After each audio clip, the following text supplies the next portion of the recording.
માં શક્તિ, માં જગતજનની.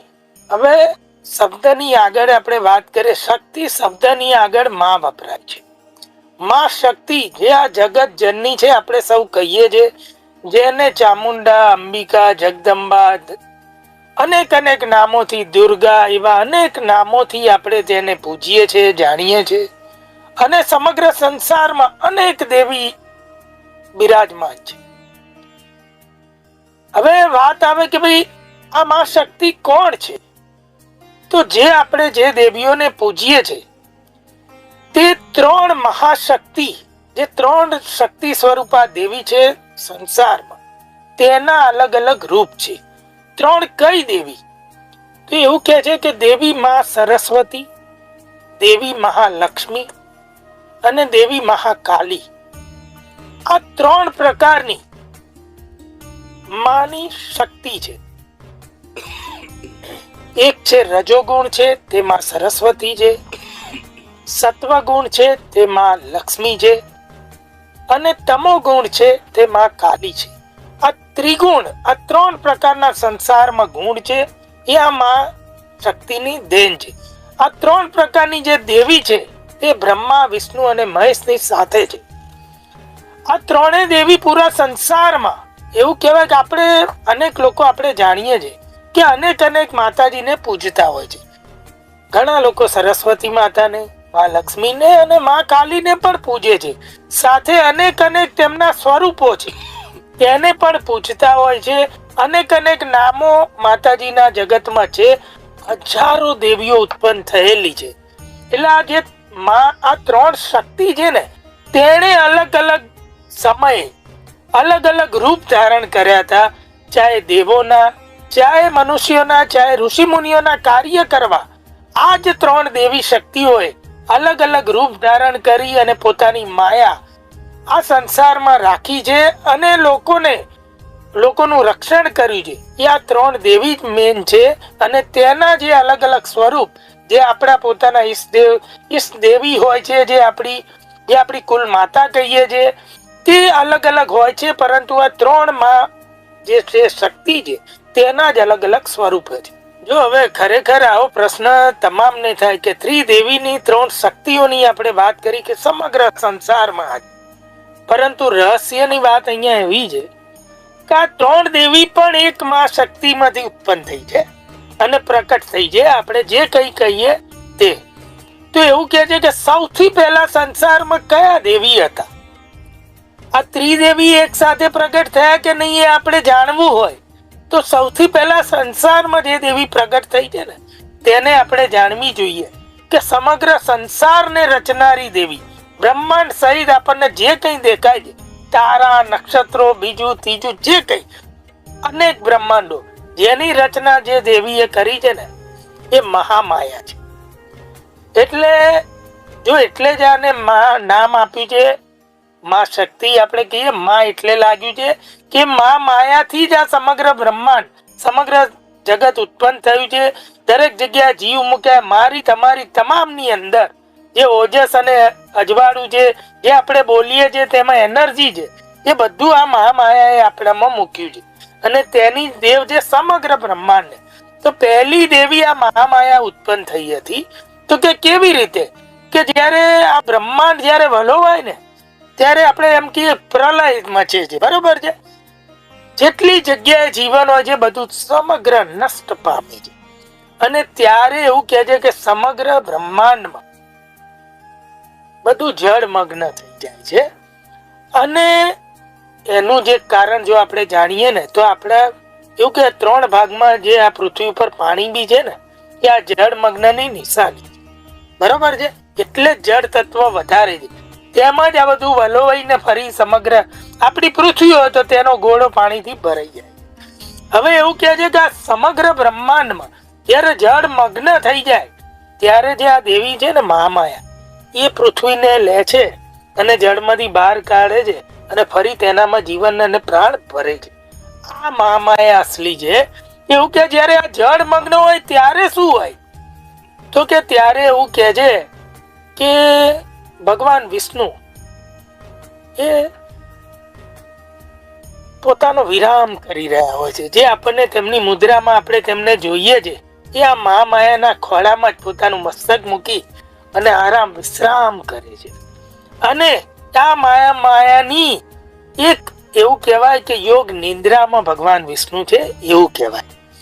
અને ત્યારે આ મહામાયા યોગ નિંદ્રા તરીકે વિષ્ણુ ભગવાનને પોતાના આધિપત્યમાં લે છે. વિષ્ણુ ભગવાનના એવું કહેવાય કે આ જે દિવ્ય કથા છે તેમના નાભીમાંથી એક કમળ ખીલેલું હોય છે અને તેમાં બ્રહ્માજી બેઠેલા હોય છે. આપણે આવું દ્રશ્ય જોયેલું છે, બરોબર છે, ફોટાઓમાં. આ એ સમયનું દ્રશ્ય છે જ્યારે આ મહામાયાની વાત આવે. આ મહામાયા જગત જનની એવું કહેવાય કે જે હવે એવા સમય એવું બન્યું કે બહુ અનંત કાળ સુધી જ્યારે વિષ્ણુ ભગવાન આની આ યોગ નિંદ્રામાં રહ્યા તો તેમના કાનમાં થોડો મેલ જન્મ થયો, મેલ ઉત્પન્ન થયો અને મેલ ધીમે ધીમે કાનની બહાર આવ્યો. ભગવાન વિષ્ણુના કર્ણની બહાર જ્યારે મેલ આવ્યો તેમાંથી 2 રાક્ષસ ઉત્પન્ન થયા જેનું નામ હતું મધુ અને કૈટવ. એવું કહે છે કે આ બંને રાક્ષસો તુરંત જ મોટા થઈ ગયા. બહુ જ શક્તિશાળી હોઈ શકે કારણ કે ભગવાન વિષ્ણુના મહેલમાં ઉત્પન્ન થયેલા. હવે જ્યારે જેનામાં શક્તિ હોય છે ને ત્યારે લોકો જે વ્યક્તિમાં શક્તિ હોય ને તેને શક્તિનું પ્રદર્શન કરે. આવું જ મન આ રાક્ષસોને થયું. અને આ બંને રાક્ષસોએ ત્યાં આગળ જોયું તો બ્રહ્માજી કમળ ઉપર બિરાજિત હતા. તો કે આમની જોડે આપણે યુદ્ધ કરી અને શક્તિનું પરીક્ષા કરી લઈએ. હવે બ્રહ્માજીની જોડે ગયા. બ્રહ્માજી પણ ધ્યાન મસ્ત હતા. ત્યારે બ્રહ્માજીને જગાડવા આ બંને રાક્ષસોએ ઉત્પાત મચાવ્યો હતો. બ્રહ્માજી જાગ્યા નહીં તો જોર જોર અવાજ કરી અને બ્રહ્માજીને લલકાર્યા કે તમારે અમારી સાથે યુદ્ધ કરવાનું અને બાહુ યુદ્ધ કરવાનું. ત્યારે બ્રહ્માજી અચાનક આ જોઈ અને ડઘાઈ ગયા. હવે બ્રહ્માજી આપ સાહેબ સંસારમાં ક્યારે બ્રહ્માજીની યુદ્ધની કોઈ કથા કોઈએ સાંભળી નહીં હોય. હવે બ્રહ્માજી કે મારે કરવું શું? આ બંને તો તેમને લલકારી દીધા અને યુદ્ધ કરવા આવી ગયા. તો બ્રહ્માજી ડરી ગયા. ત્યારે બ્રહ્માજી જેના ધ્યાનમાં હતા એ મહામાયાને ફરી તે સ્તુતિ કરવા લાગ્યા. અને બ્રહ્માજી એવી સ્તુતિ તુરંત કરી માતાજીને કે હે માં, જલ્દી તમે પ્રગટ થાઓ અને જલ્દી આ વિષ્ણુજીને જગાવો અને તમારી જે યોગ નિંદ્રામાં જે કેદ છે ને તેમને તેમાંથી મુક્ત કરો અને જગાડો અને તેમનામાં એવું ભાન કરાવો, તેમને સીધી તેમના પણ એવી બુદ્ધિ લગાવો, વિષ્ણુજીમાં પણ એવી બુદ્ધિ પ્રગટ કરો કે સીધા યુદ્ધ કરવા આ લોકોની જોડે એ ચાલુ પડી જાય. એટલે મારે યુદ્ધ ન કરવું પડે. બ્રહ્માજીની સ્તુતિથી મહામાયા યોગ નિંદ્રા જે યોગ માયા છે તે પ્રગટ થયા અને તેમણે ભગવાન વિષ્ણુને મુક્ત કર્યા પોતાની યોગ નિંદ્રામાંથી અને તેમનામાં એવી બુદ્ધિ પ્રગટ કરી કે તમારે આ મધુ અને કૈટવ સાથે યુદ્ધ કરવાનું. તુરંત જ ભગવાન વિષ્ણુ ઉભા થઈ ગયા. જો મહામાયા કેવી ગજબની છે કે બધાની પણ બુદ્ધિ પોતાના કાબુમાં રાખે છે.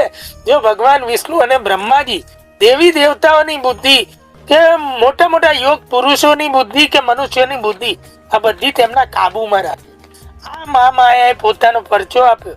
ભગવાન વિષ્ણુએ યુદ્ધ કરવાનું શરૂ કર્યું.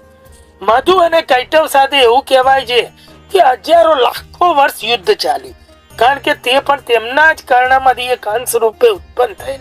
એટલે એ બંને હતા ને બાહુબલ તો ગજબનું હતું. હવે સમય એવો આવ્યો કે ફરી નવો કલ્પ રચાવાનો ટાઈમ આવી ગયો અને આ યુદ્ધ પૂરું નતું થતું. બ્રહ્માજી આકળ વિકળ થતા હતા કે મારે કદાચ યુદ્ધ કરવાનો વારો ના આવે. એટલે ફરી તેમણે મહામાયા યોગ નિંદ્રાને ફરી મહામાયાને પ્રાર્થના કરી, સ્તુતિ કરી અને કહ્યું કે મહામાયા યુદ્ધ તો પતતું નથી. તમે હવે મધુ અને કૈટવની બુદ્ધિને વશમાં લઈ અને એમાં એવી બુદ્ધિ જગાવો કે તે ભગવાન વિષ્ણુના પગમાં પડી જાય અને વરદાન આપવાનું કહી દે. હવે ફરી મહામાયાએ મધુ અને કૈટવ બ્રહ્માજીની પ્રાર્થના સાંભળી મધુ અને કૈટવની બુદ્ધિને વશમાં લઈ લીધી અને તેમનામાં એવી બુદ્ધિ પ્રગટ કરી કે તે બી ભગવાન વિષ્ણુના ચરણોમાં પડી ગયા. અને આ મહાકથા એવું કહે છે ભગવાન વિષ્ણુને એમણે એવું કહ્યું કે હે દેવ, આ લાખો વર્ષના યુદ્ધથી અમે તમારી ઉપર પ્રસન્ન થઈ ગયા. આટલો શક્તિશાળી માણસ એમ એટલે તમે કઈ માંગો અમારી જોડે, અમે તમને વરદાન આપવા ઉત્સુક છીએ. ત્યારે ભગવાન વિષ્ણુ તુરંત સમજી ગયા કે આ મહામાયાની કમાલ છે. એટલે ભગવાન વિષ્ણુ તક ન ચૂક્યા અને તરત કહ્યું અવશ્ય હું કઈ માંગવા ઈચ્છું છું. તો બોલે માગો, તમારે કઈ માંગવું હોય તો. કે હું એવું માંગુ તમારા બેનો વધ મારા હાથે થઈ. હવે વરદાન આપી દીધું તો મધુ અને કૈટવમાં શેષ થોડી બુદ્ધિ રહી ગઈ હતી. તો એમ થયું કે આ તો આપણો વધ માંગી લીધો. તો મધુ અને કૈટવ પણ ભગવાન વિષ્ણુની એનર્જી માંથી ઉત્પન્ન થયેલા મહેલમાંથી. તો તેમણે આજુબાજુ જોયું કે સમગ્ર જળ છે. ત્યારે તેમણે ધીમે રહીને એવું કહ્યું કે અવશ્ય આપને આ વરદાન આપ્યું છે એટલે આપ અમારો વધ કરી શકો, પણ કોઈ સૂકી જગ્યાએ થવો જોઈએ. અમારો વધ કોઈ સૂકી જગ્યા હોય ને ત્યાં થવો જોઈએ. એમણે જોયેલું સમગ્ર બ્રહ્માંડમાં જળ સિવાય કઈ નહીં. ભગવાન વિષ્ણુ પણ પામી ગયા. તુરંત જ મહામાયાથી તેમનામાં પણ તીવ્ર બુદ્ધિ આવી ગઈ. ત્યારે બંનેને તેમણે પકડી અને પોતાની જાંઘ ઉપર મૂક્યા અને વસ્ત્ર ઊંચું કરી જ્યાં સૂકી જગ્યા હતી ત્યાં બંનેનો પોતાના સુદર્શન ચક્રથી શિરચ્છેદ કરી નાખ્યો. આ પ્રમાણે ભગવાન વિષ્ણુએ મધુ અને કૈટવનો વધ કર્યો.